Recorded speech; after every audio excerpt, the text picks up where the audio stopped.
Hello everyone, my name is Peter Katona and I'm one half of the Katona Twins guitar duo. Today I'm going to talk about the basic rules of articulation in the music of Johann Sebastian Bach. When I first heard Bach played on the classical guitar, I felt that it sounded beautiful, but somehow very different from his music played on other instruments. So much so that I actually thought that perhaps those pieces played on the classical guitar were not composed by Bach at all. Later I realized that not the pieces were so different, but the way guitarists play them, using very different articulation than other musicians. Articulation in music determines how individual notes are played, whether they are long, short, accented, connected or separated. Articulation can be extremely individual, however there are some general rules that we should follow. Most guitarists believe, for example, that when you see a note in your sheet music, that note should be held until you play the next note, resulting in a mostly legato way of playing. But when I started playing the piano, my piano teacher told me something completely different. He said that the basic rule was that in the absence of articulation signs, notes should be held only half as long as their written value. That means, if you see a minim, for example, that note should be held as long as a crotchet, followed by a crotchet rest. If you see a crotchet, that note should be held as long as a quaver, followed by a quaver rest, and so on. Now you can imagine if our music was written down in that way, with all those rests after every single note, it would look extremely messy and confusing, which is why most likely this basic rule was established. I later found out that it was not the invention of my piano teacher, but it was written down many hundred years ago by none other than Carl Philipp Emanuel Bach in his method for the piano. It is called Essay on the True Art of Playing Keyboard Instruments. The original title in German is Versuch über die wahre Art, das Klavier zu spielen. Carl Philipp Emanuel Bach's method for the piano is extremely important, especially when interpreting the works of his father, Johann Sebastian Bach. We do know that Carl Philipp Emanuel only had piano lessons with his father, and therefore we can safely assume that most of those ideas come directly from Johann Sebastian Bach. Perhaps it is even more significant that this method was extremely popular at the time, and all the greatest composers of the next generation, that's Haydn, Mozart and Beethoven, held Carl Philipp Emanuel's work in extremely high regard. Perhaps that is why Bach's ideas survived, and his instructions about articulation are still followed by many keyboard players today. Unfortunately, we do not have a comparable tradition on the classical guitar, and Bach's method is not known by guitarists. That is why I have put together a list of quotations concerning articulation.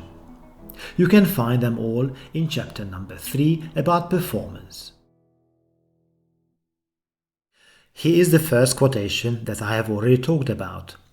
In paragraph 22 it says, "Notes which are neither pushed, slurred nor held are sounded for half their value, unless the abbreviation 10 for tenuto is written over them."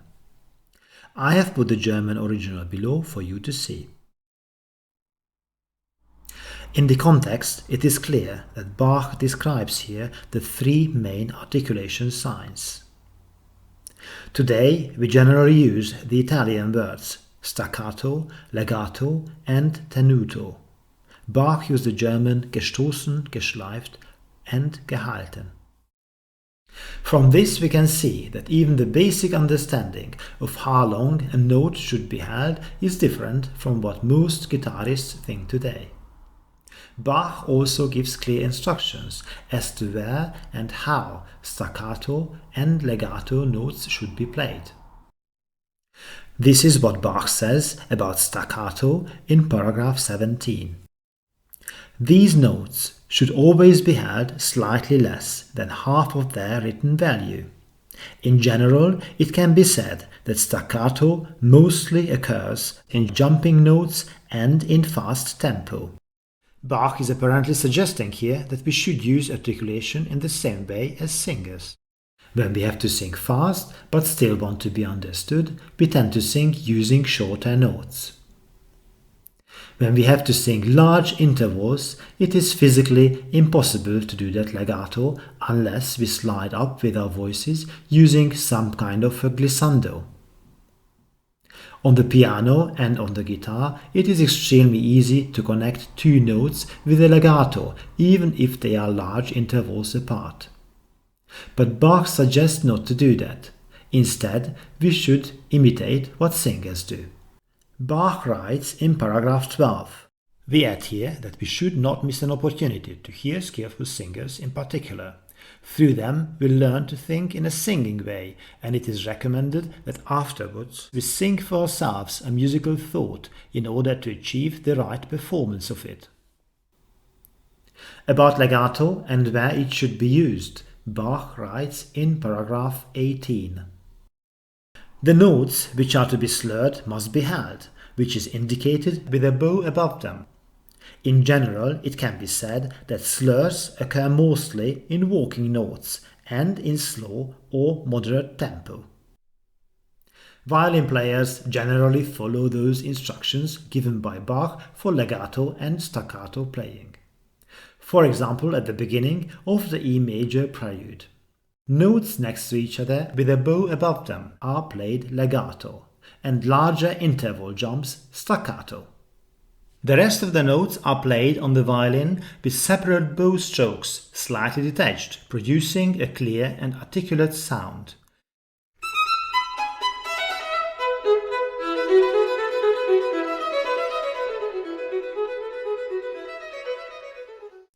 Nearly all guitarists play bars 3 and 5 with overringing lower notes, as if they were written down like this, as a separate voice played legato.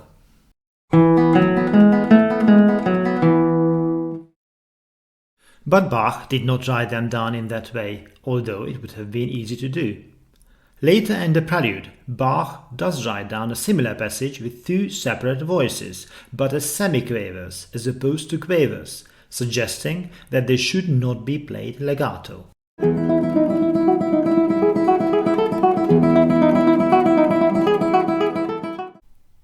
If you listen to lots of music composed by Bach, you will find that besides guitarists, no other instrumentalists play such passages legato.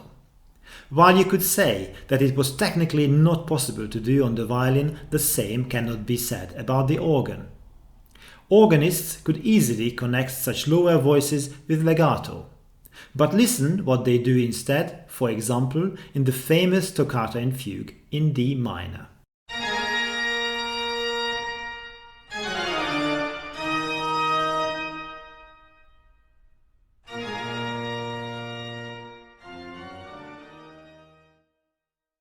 When we reach a similar passage, it sounds like this.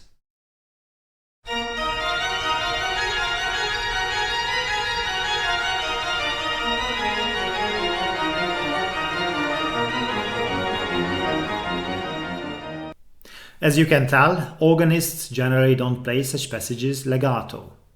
Bach very often uses this kind of pedal point interrupted with lower or higher walking notes, so much so that it is a feature that we often associate with his music. It's a bit like his signature that I feel guitarists try to blur when playing such passages legato. The next thing I wanted to talk about is the so-called Campanella technique commonly used by many guitarists when playing Bach. Campanella is the Italian word for little bell. Through playing the notes on different strings, we can hold them longer than their written value. That creates a unique bell-like sound. Many guitarists use this kind of technique, for example in bars 4 and 6 in the scales of the E major Prelude. It sounds like this.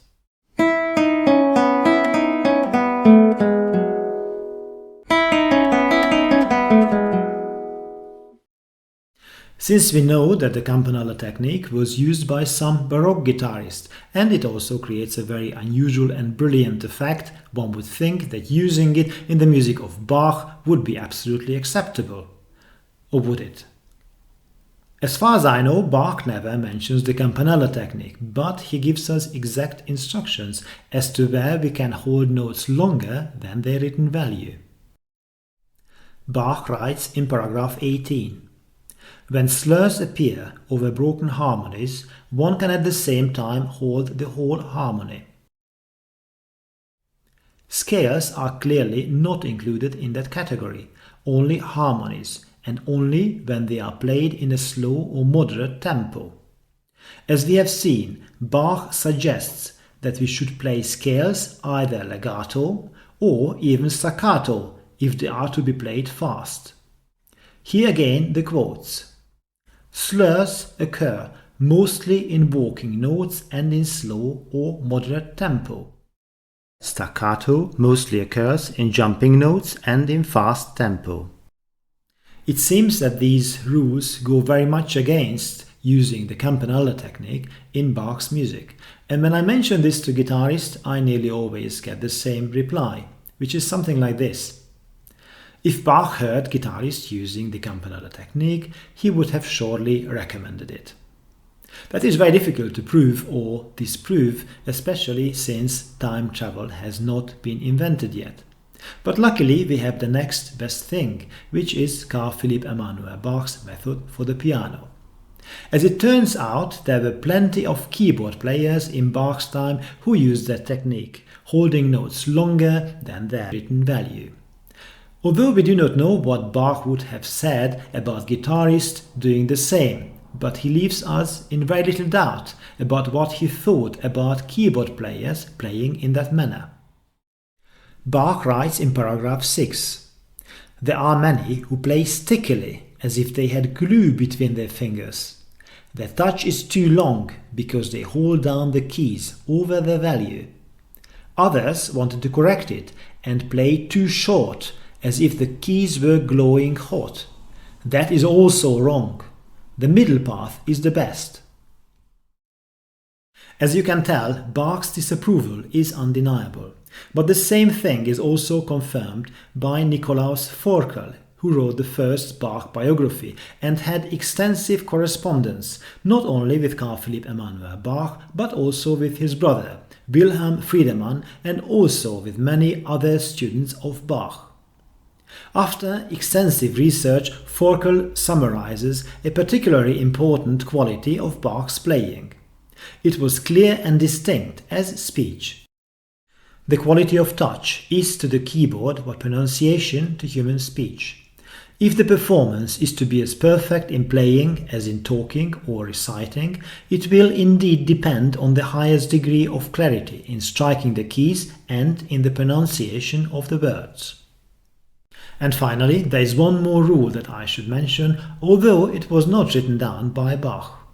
It is that repeated notes should always be separated. That separation happens naturally on all the instruments that Bach played. But on the guitar, when we repeat the same note, it can be played just as legato as two different notes.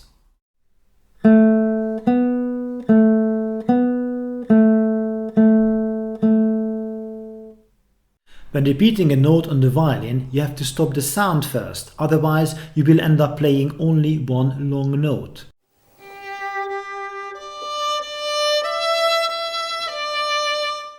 The same thing applies to all bowed instruments, but also to all wind instruments, such as the flute. But even on the piano, when you repeat the same note, the mechanics inside the piano will stop the string from ringing before you can hit the next note.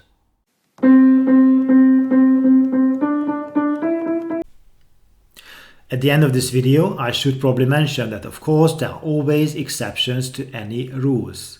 But as they say, you better know the rules so that you can break them. Otherwise, those exceptions might end up becoming your rules. In any case, interpretation is very much down to personal taste, and articulation is only one part of it. But I wanted to share those Bach quotations about articulation because in my experience, most guitarists are simply not aware of them. If you would like to find out what Bach sounds like on the guitar, played with those rules of articulation, I have tried my best to follow them in my recording of the E major Prelude, which you can find on YouTube. Additionally, we have also recorded a duo version of it with my twin brother, which you could sometimes hear in the background of this video. Thank you very much for listening. Bye bye.